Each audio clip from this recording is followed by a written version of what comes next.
Within this lesson, we're going to be showing you how to take a value that's available within the class, set it up as an object, and output it within your PHP code. So we're looking at lesson 21.php.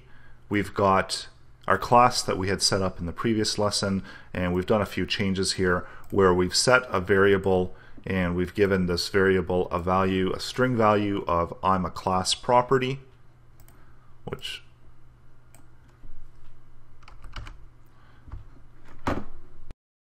just to be a little bit more precise, I'm going to say I'm within a class, and we've added in a function within this class.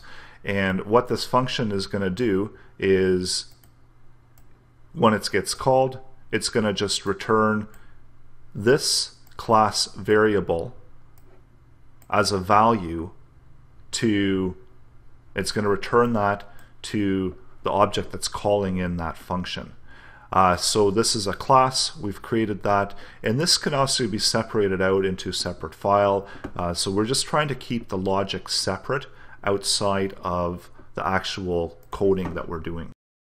And then just below, we're creating our object. We're doing new my class, so referring to the my class that we had created here above, and we're setting up our output variable to say object get variable, running the method that's available within the class.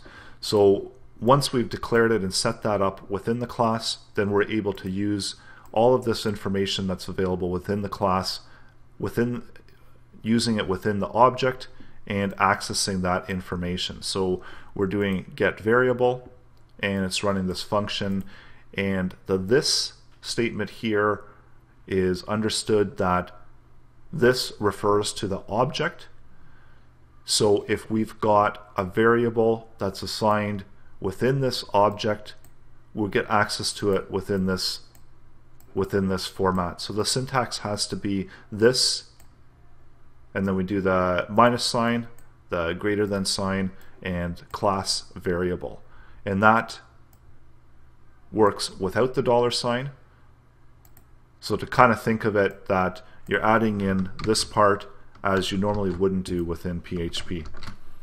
And that gives you access to that variable and running that function, returning that value there, and it's assigning whatever value is returned from this object, get variable.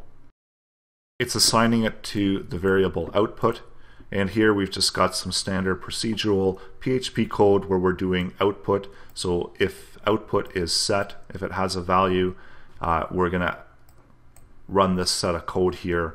So this is just a combination of some HTML as well as some output of the value of output within that HTML, so that we nicely place it within that example area. So providing us this type of output. So example 1, I'm within a class.